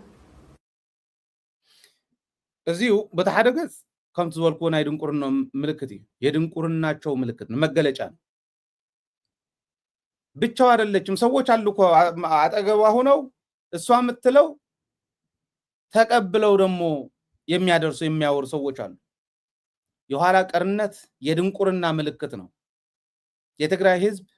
ሃይማኖትም ያከፋፈለ ሃይማኖት የመጀመሪያ ኦርቶዶክስ ተዋሕዶ ቤተክርስቲያኗ ማዕከሏ መንበሯ አክሱም ነው እስልምናም በዛ ነው ጁዳይዝምም ቢሆን በትግራይ ነው የገቡት በትግራይ ነው ለትግራይ ህዝብ ተመልሳ እንዲ ልታስተምራችልም የኋላ ቀርነት የድንቁርና ምልክት ግን እንደነዚህ አይነት ደናቆርት ተሸክማ ምትሄድ ሀገር ሆናለች ወራዳነት ማለት ይሄ ነው ግን ተዘህዝነን አነ በዓል እዚኦም ዝነብሩሉ ከምዚ ዝበለ ማለት ደንቆረውን እንተ ኮይኑማ ዓሻ ዑድ እንተ ሃልዩ ዑድ ከይሰብረካ ደንጎላል ዒሉ ንስኻ ኢኻ ሕልና ዘለካ ሜላ ክትፈጠር ዘለካ ወይ ብሸንሸል አሲርካ ናብ ሕክምና አትወና ማጨለቱ ሰዶና ማይ ጸሎቱ ሰዶ ተዘይ ኮይኑ ከይሰብረካ ሰርሖ ገዛውን በመሳወት ከሆነ ይውሉን ኦኬ በመስቲያት ሰሪሕካያ መጽ ዑድ ክሰብራ ዝኽእል ስለዝኾነ ናብ ዑድ ክትቀርብውን ሕልና ዘይብሉ ስለዝኾነ መንገድ ሓሊኻ ከይድ ዘለካ ስኻ ኢኻ ናብዚኦም ከይድካ ትሕባእ ኢትዮጵያ ንዓለም ይግረሞ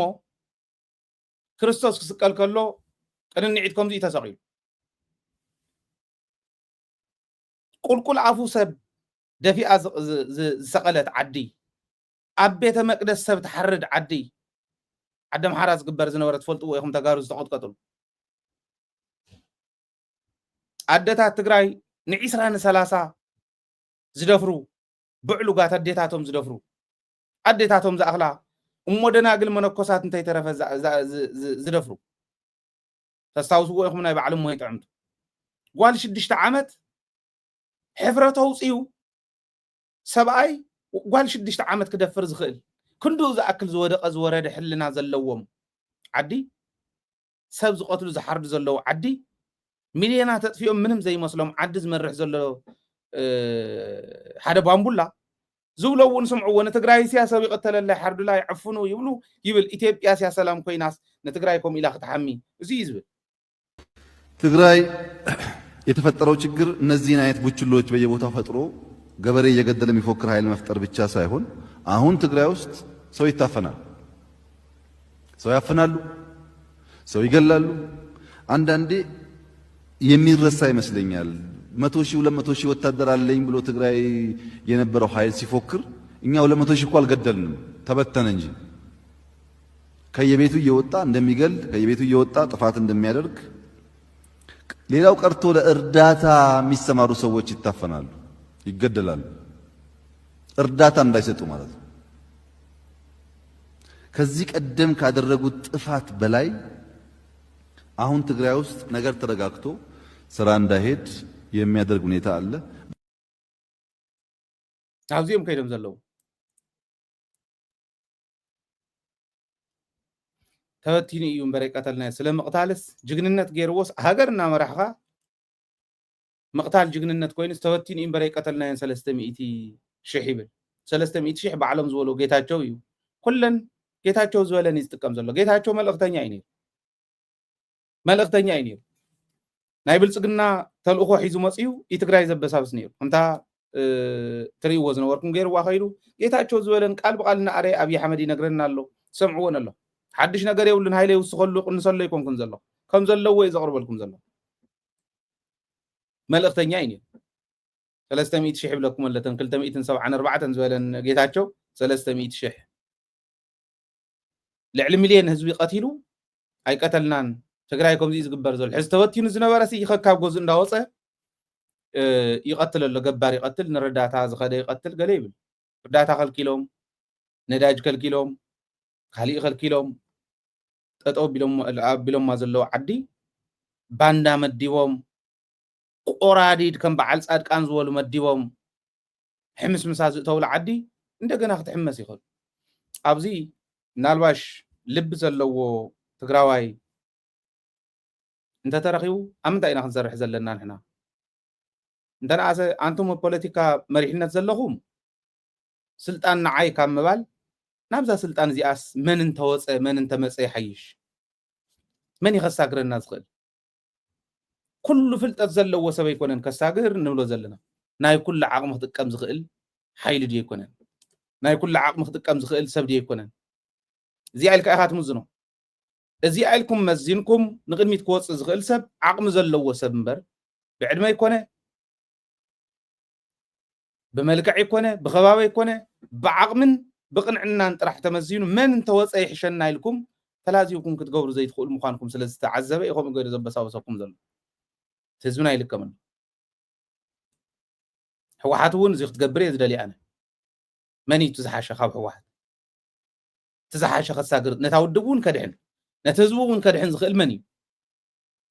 يترفدن السخم وشت خوينكم نحنا كوب دغ خوينا نفلطكم هنا تزبو كو يفلطكم من يتزحش خاب واحد يفلط من انت زوص خندحن نخيل ونفلطينا هاي مو اي مالت حزي معرنت اوزو يصي حدا معرنت كتغبر كبابياونت كتغبر استاذ يغوركم يحشوكم كم حزب جن كنردو زلنا حدا غزي አረግቶት ይብልዎ ምን ባዓል ደብረጽዮን ኮም ኮ ዝብሉ ኮም ኮ እዚ ኮ ናይ ድንቁርና ምልክት ኮይ ናይ ድንቁርና ማለት ሕሳብዎም አረግቶት ደም ዓድ መን ተዝመርሓ ማሕሸት ስቂለ ሰብ ሰጀስ ክገብረልኩም ብጣዕሚ ንፈትዎም መብዛሕትና ንፈትዎም ሰባት ንኣብነት ኣምባሳደር ፍሳሐስ ክነምጻዩ ናብ ስልጣን ኣብነት የዝብ ዘለኹ ዓብይ እዩ ብዕድመ ካብ ትራምፕ ግን እያዓብል عريزنا أسي أمباسادر في الساعة تزمت نتمنى سيون أرجب ببيلو نتمنى أخلايون بدنبي نخسندر غيرو نتو لعلي لزلون بدنبي تمكرو خد كمال غيرو دايما مرحان أبنتي زغرو أمباسادر وندمون أسامنهم تتمصوه سيلهم تمدحان زخونو حسابوه كم بعد جنرال كم فانتز مصوخه سئلكم حساب أركتتي لنا دينا خم قدفهم نزيهم هزي من يتزحيش نتقرايسي عقم زلوه قنعنا زلوه اوكي قال سوون حيزو عرفوا لك زي يخل منيو ما انا اسيون يلون مالتي يكون جن ارغيت زباله بتقراي يلن مرحنا صدقان ون قطعنا انت زلو نيرو مرحنا يلكا كو وهاب نيري قرديد ስለዝኾነ ግን ደም ህዝብ ትግራይ መምጣጥ ጀሚር መብልሻው ጀሚር በትጌጾ ዝኾነ በተጸጋም መንገድ ምኻድ ጀሚር ሌጋሶ አባላሹ ህዝብ ትግራይ ተዓብይ ቅድም ሕዝ ዝገበረ ዝፈልጦ ዝነበረት መንእሰይውን ጉዱ እንታይ ፈለጦ ኸይመውት ጉዱ እንታይ ፈለጦ ዕድሚኡ ኸይተኣክል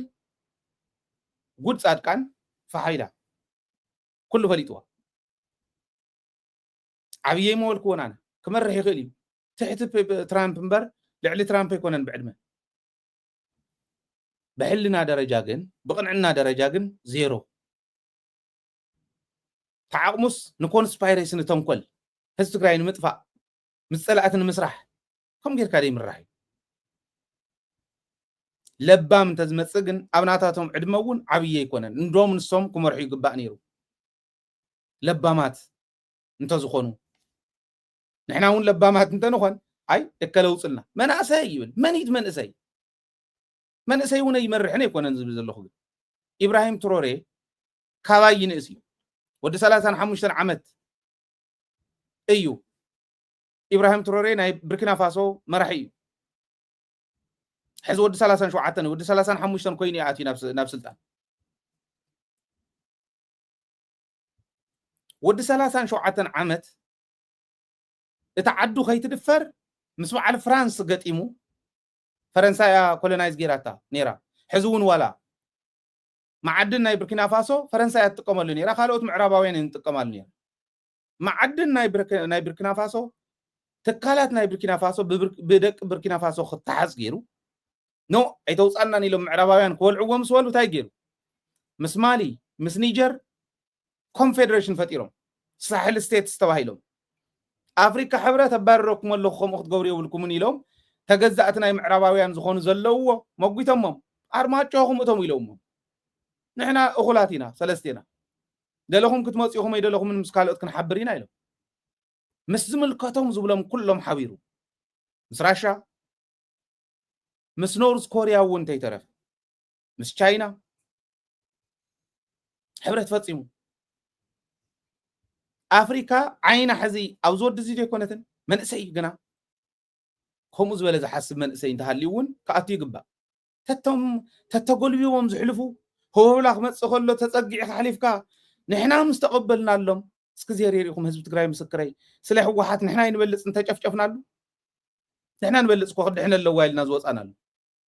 كد إحنا اللواء زولنا له مخنيات جن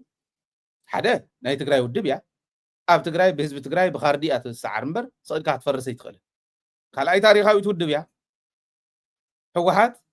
منهم زي نبرة عدكو أو زي كوب صحة النايا يتمرتين نبرة حكم الناي نبرة هوسبيتالات النهي بتقرأي حلنا أنا هايلن حلنا أبناء هايل عدم زلوا سبات كمل أزق بقى قولوا له حكمنا كنت خفيتي حكمنا أبياتات عنا كلا تاتلوا كلينيكس أوكي هوسبيتالات جنرال هوسبيتال سلو ببوردو ريفرال هوسبيتال اللونا حدا خلت تزخونو كوسا خلوهم يونيفرسيتات 4 حنتوني نبرتنا 4 يونيفرسيتي تصرغياو اني كوركونشي اني رخلو كما يندالنا نابينا مصينا زلنا كنا حسب كنقللن انا كو بعد ما يزرعخو لوطس اخولي نمزراب مالتي بقال سنا مطن غني اخلنا ديو نسدي زغبانا زبل غن انا وني مقوتي كند زغفلنايو كند تزدلينا يكدنان كن كدي غبانا يبلي دي اسل زغونه تاودب سئلا بركات بتينا خطر فيدلنا أنا تاريخي كوي تاريخ زبي كوي تاريخ أبوي تاريخ الدي تاريخ استسووا حتى كوي تاريخ نص تاريخ ولا خون نحر كوين بخبري زيو تزعبي جن أبز حجوان انتهي لكم صبغت قال حوحات حزن توديقة كم سقع حمد عزات تسقينا هسيلا خطرف يدل سلام سويل خطرف حزب دغنا بقل صمو زومصو وعل بريتوريا توخصت او ناي مبال ناو توخص نملس ايدلن زكوينا نحنا نبلص كاب اتوم يزو زلو خافتم ابالات كوينم ولا خافتم سراح فصام كوين قاليهم سراح فصام تدويل لهم كليله قال عندحن نخبرهم نخبر حزب نخبر تابال سراح فصام كوينو دويلنا لس اسكي في لزبلنا كنتات اسكفلي يبل مو خنقربينا زبلنا دويلنا له نقالم حتت اسكعز فولي لغن هايله خጭፍጨፈሉ اسكعز فولي لغن تو دحنا اللوازل لبام اتخنتات استرايو امعدي زراي خጭፍጨፈሉ مو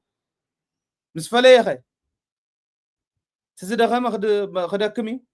نسغن كراواتو دقن نبيلو تحنيقو قيق قيلي مص بعل سلطان كوين حلاف كوين انا از مرحكا يولو تشچي يولو نتزشع مالك هو ولا مس حلفن زيو نصريو كم زوله من سيدي خمرحس بلحت من سي يلونه يكون زو زلو هلونا اللونا وشت اللونا ودغلونا ساتم تخوينم صبق بلحت عبيتون اللونا ساتم تخوينم صبق ولا وتادراو خوين بتو خفتم بلحت تخوينون صبق تعد طرحنا بسلاماوي قناتات تمرح نام مرصات مرح اوكي ناب سرع منغست مرح زي يكون زلو ازينا خنسرح زلنا لب انتحلينا زي سلازي حازينو مولنا يكونن عبيت دو ارغتت دو ገለ ዝብሎም አረጊቱን ይብልናን ፎርዛት ማተር ከም ታዝወልኩም ሻሽ እንተ መሰለ ዋላ በተሐሳስባ ደረጃ ብናይ ዓለም ኩነቱን ተምናህና ገና መናእሰይ እምኩም ባሉ እንደሽ ማግለ ዝመርሓ ሃገር ናተቀየረ هم بلحت اندحريت سلاز ترفون تزي كوينو سلاز نخو بغوردي تشاتشن داولنا سلاز غير زلو انت زي كوينو ارغيت زبال البوليتيكا تግራይ اب بوليتيكا تግራይ يلم لازي ازينا خنفلط زلنا يلي حزي اتغالي اب عفار يسلطنوا لو يلنا خاب نزارب نويح غيرنا عوسنا وسن يسلطنوا لو سب شرحي سب تنكل منسي ناب كالي غدا غديتو ولو منسي تግራይ ناب زي كونه منغدي مرحو ولو بعرداي اوزيلو ناي تقاومت بارتات اوزيلو አለው መራርሓ ናይ ተቃውምቲ ፓርቲ ንጀነራላት ዓዶም ትግራይ ካብ ጫፍ ናብ ጫፍ ዝረገጻ ጀነራል ምግበይ ጎጠኛ ይብሎ ነይሩ ሓደ ዘይረብሕ ጉልዒ ዘይረብሕ ጉልዒ ዓይነቱ ሰብ ሓንቲ ስድሪ ዘይከደፍታ መኸተእዋን በብ ከባቢ እንዳኸዱ ንዓና እውን ተይተረፈ ቅርሺ ዝልሙኑ ዝነበሩ ተሸኪዖም አዲስ አበባኦም ሕዝሆም ኢሎም ዝፀርፉለው ሊያው زياتهم كالوتن كعمت كم خبروهم جنزب دخوني متس تواهيل من سي تግራይ እናታለሉ نعنا عفار سلطن يلوم ما عاد من سي يتاللو منا سي تግራይ كيتتاللو حق نغركم بعلمون سيول امدري وريدار إنايا يميلو على تفلكم اللي بناي فيسبوك اكاونت ناي هايل الرافاين رايو اتو سيول سي امدري وريدار إنايا يقول مغوي يلن ما يلن مغبن ماين محتاتنا يكالن ابزوم صلكا تبلع انت زي مصيم الكا قعت خرمت حتى مقرابي يكالن كيدوم يم سبات يزبل زلو تقاريم زيو اتاليلم زوسدوم ገንዘብ ክንወኩም ኢሎም ንወርሒ 5000 ክንቀጽረኩም ኢሎም ወሲዶም ናይ 10 ተቅርሽውን የላ ከተሓተተይ ትኽእልን ሕቶ መቅራበ ይካልን ዕጥቂ ሒዙ ዝኸደውን ዕጥቂ ይርክብ ዝተዋሃቦ እሙን ምስኮነ እሙን ይምስተባህለ ይወፅእ እሙናት ሰባት ጥራሕ ዝመርሕዎ ናብ ሽንቱውን ክትከድ በቶም እሙናት ክልተ ሰብ ዓጀብቲ ይግበሩልካ ንኣብነት ክልተ ሰብ አይ ክንመለሲና ኢሎም ሞሊቆም ካፍቱ ዘለዎ ካምፕ ክኸዱ እቶም እሙናት ዝበሃሉ ርኪቦም ቀቲሎሞም ናብ ሩዋ ናብ ገረብእትዮሞም ይብሉ ኣነ እዚ ሕዝቁም ነገር ስለ ዝኾነ ይኮነን ማለት ኣብዚ ሕዚ እዋንስ ከምዚ ዝሓስብ ትግራዋይ ምህላውን ዋዕሉ ይሕፍረን እንዲ ካብ ቲዲኤፍ ተነፂልካ ኸይድካስያ ንቲዲኤፍ ወቂዕካ مسارح صلاة أخوانك 5000 ورح تركب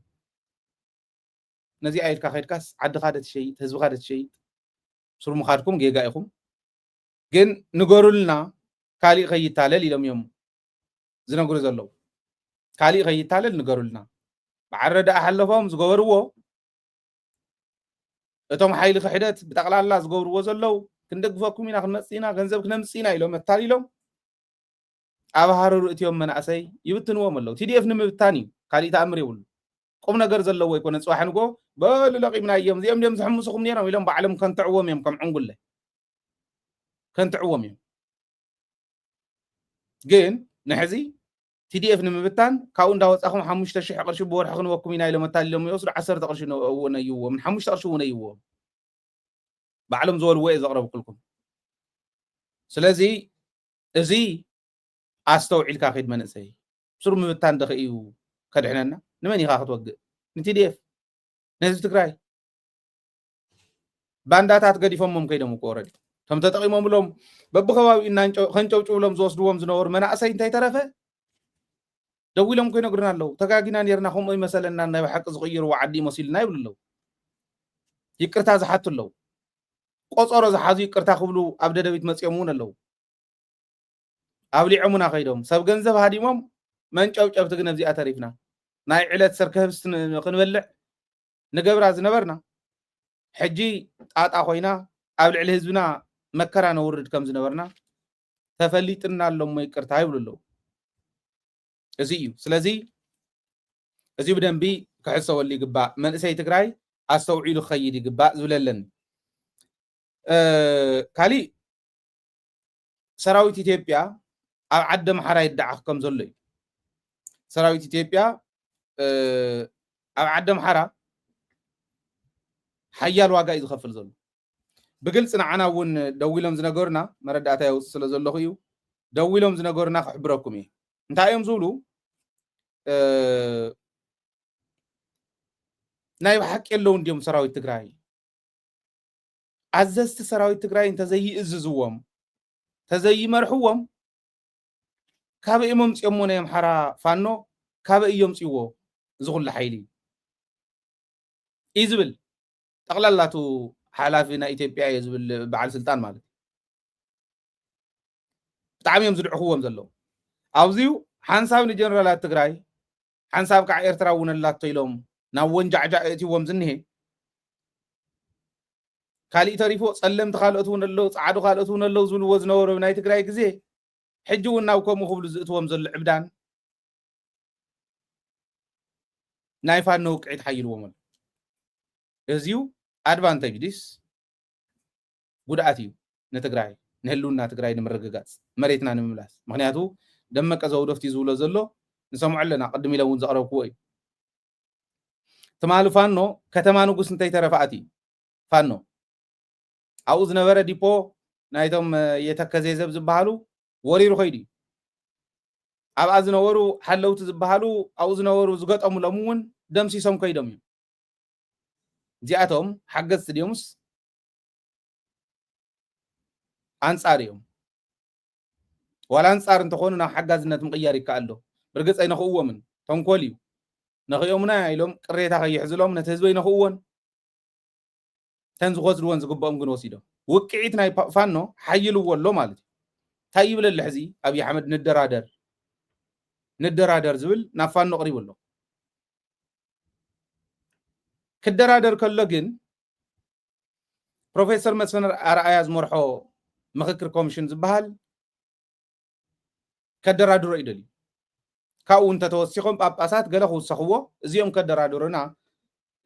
ይኽእሉ እዮም ኢሉ ሰዲዱ ኣብይ ኣሕመድ ኣረጋ ከበደ ምስ ፋኖ ክዕረቕ ኢልካ ውፅእ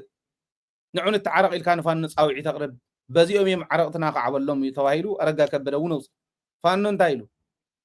ከምታ ንቲዲኤፍ ዝገበርኩማ ኢንተርናሽናል ኮሚኒቲ ብዝፈልጦ ዓለም ለኸ ትካላትን ዓበይቲ ሓያላት ሃገራትን የደራድራና ከምዚኦም ኢሎም ተደራዲሮም ክምለሱ ድዮም ኣይምለሱን እውን ግልፂ እዩ ናይ ፋኖ ትጎል እንዲ ዝውስኖ ትዕላማ እንዲ ዝውስኖ ዕላማ ፋኖ እንታይ 4 ኪሎ ናይ ምኒልክ ቤተ መንግስቲ ምቁፅፃር እዩ إذا أسكع زي جورو كوحد كبزح يخل ببجزيو خمس كاير يخل إمبر إذا أسكع زي جورو زمن لا سيكونه already ناو قال سوات سخل أمينو اللزوات سكع مسوات النت أمينو ملزوات سلو أجندة اللو لأنه علم يبالع عمر لبرجس كم تناي تقرأي أوكي ملشانا يا محرا بوليسنا يا محرا حدا يا محرا من قصة دقفتينا بحالتي مسفان نيقت من لو مساحتهم لأنه علم يوادهم الله سراويتي تيبيا ونا ويبلعن لذي ازيل مليس له من قصة محرا ولا أنت حتى تقبلوه international community بسفلت ان درادر يميلهم درني إرتراون يسدد الله نايفان نطرح يكونن ني إرتراون يسدد الله سعودن كينيان زقربو بيب كام قبال زبل ناور يدلو أبي أحمد حزي بفلقوا منقد أي بحر كاليازن زبل زنبره كيف كام نام قبال بزي الرداد نيلو كينيان سعودن ينحيزون أزالله يرداد الله خرداد علي شعبيها مخطأ ممديو بوخه مالت كربح يقولوا ديوم إرتراويان أزيو حبيرنا النوري يزخون أزيو جني لهم اللو إثيوبيا أوكي منقص إثيوبيا زيلون نايم حارة أرجعوا الرجاجعو ناي إرترا الرجاجعو نابي خمس إذا أنا خجبر له زخال له مخني أتك عوسانة سراوي تجراي وسانة سراوي تجراي أبي إرترا تحاسبه زنبرة بود أبرعينه وين أبل علي إرترا خوسة تواهيل زنبرة برعينه تريفي وسانة سراوي تجراي أبرعينه تطوز بلتان سا لذي إذا حزنا نحنا كم تجارو أنت إنا خنصرح نغير ثم مسكب زجور وزلوا حزب تجراي كم حزبي من إسي كم من إسي عم حبراو ميديا زنتف بمحبراو ميديا كلاشن حز زنتف بغلاشنو كالي حز زنتف بوليتيكا ببوليتيكا دلو خون علوه كمكتون اللوه بهاليا كلاشن حزو كمكت اللوه والكلوخ توكس مالته يكون تموتي كوار اتكسوه كبل عنا خورنا تموتي دا اتكسوه سلامنا نمرغغاص كن كوم زول سبات كلونا ناي قدن سلازبناي لذي ازينا خنردع زلنا ኢትዮጵያ ዘሎ እዚ እዩ ማለት ስለዚ እዚ ተረዲና ንሕና ክንገብሮ ዝግባአና እንታይ እዩ ኢትዮጵያ ኣብዚ ደረጃ እዚ ኮይና ብኢሜይል ምረፁ ብኻሊ ምረፁ እንዳበለት ተበሳብሰሉ ኩነታት ኣይክህሉን ለዚ እዚ ፈሊጥና እንተ ተቃሊስና ደደቢት ዘቅርቦ ዘሎ ተረዲና እንተ ተቃሊስና በብመድረኹ በኩሉ ከባቢ ዝጎደለና እንተማሊእና ኣኸለ ፀላእትና ነሽንፈሉ ኩነታት بزي منهم ترتر زرقا صلي يخبل دلي ازي تناي لومي حنتي مسغنا قرب لنا زولني الله ناين داون توماس قدام دغفو زبل ماستاقيا اندان غرنا قنينا اينا لمون دحري لو قرب لكم كنا قربينا اوزيو زدغفو زلو مسغنا قرب لنا زولو ካልኦቶም ንخدغፉ ናይዚኦም አርአያ ተኸቲሎም ንخدغፉ ምእንታን ሰብ ክፈልጥ ክኽለሎ ማይ ጽም እንዲዩ ወለድና እቶም ብጸሎቶም ዘንብሩና ብጸሎቶም ዝሕግዙና ኩሉ ግዜ ነተዓዲ ዝሓስብዋ ወለዲ እዮም ብማይ ጽም ይዝሞቱና ዘለውሞ ማይ ንምቕራብ ናብ ከባቢ 20 ሚልዮን ከወዲ ኢሎሞ ኣለው ነዚኦም ኣታው ዘተኣኻኽቡ ዘለው ጽባሕ ሰንበት أبشرة علىو أبشرة زلهم سواهفتي كتركوا لكم بهالية سكع حزقن دحان أصوات أو خابز جوارو خلت تخلع لكم بزحزر زر يمليهم جن هذا خلت تزغون خلع بكرة جوهان نجاش هيله 1 مليون يهيبو سلمون تصفاي ون 1 مليون يهيبو كالوت ون تكالات ذهب الله ورحوز خفلاون الله زياتن دحليلنا اب نغورو احنا اون لايف سلن حلفوت بروجرام تناي اتوت متاخاخب بروجرام لايف كنحلفو اينا اب لايف بروجرامنا اوصا زلهم بزهوكم بتو شعون ديسبلاي نغورو اكاونت اب زلهم مخونكم اسواص وقت غبر تخليهم او وشت زلهم كعا اب شرن كبابي ان زلهم اخصوم شره عدوا خبابي شرارو እንዳባጉና ኣብዚኦም ከባብ ዘለኹም ክትከዱ ትኽእሉኹም ካብ መቐለው እንታይ ተረፈ ዝኸዱለው እዮም ነቱ ፈንድሬይዚንግ ተባሂሉ ካብ መቐለው ክኸዱ ተዳለው ሰባት ከም ዘለው ሰሚዕ ኣለኹ ላይቭ ስለንሕልፎ እዚ ኩሉ ክንሕልፈልኩም ኢና ለዚ ክትሕግዝዎም አንቱም ትሕግዙ ዘለኹም ከዓ ምስጋና በፂሕኩም ከም ዘሎ ከተሓሳስብ ስለ ዝደለኹ እዩ ትካላትና እንዳዓበና ቅርስና ሃፍተና ታሪኽና እንዳዓቀብና ክኸውን ክኽእል ኣለዎ እግረ መንገድኹም እውን ደደቢት እናሓገዝኩም ክኸውን ክኽእል ኣለዎ ደደቢት እንተዘይሃልያ ልሳን ህዝቢ መማረፂ ሓሳባት ዓለም ዘላትሉ ኩነታት ኩሉ ምፍላጡ ኣጸጋሚ እዩ ዝኸውን ማለት ስለዚ ደደቢት እናደንፈዐት እናበርትዐት ክትከድ እንተኮይና ደደቢት እውን ክትሕግዙ ክትክእል ኣለኩም ክብል ደልየ ሰላም ሳኹም ሰላምን ዓወትን ከዓ ምስ ጅግና ህዝብና ክኾን ትምኒተ እዩ ትግራይ ትዕወት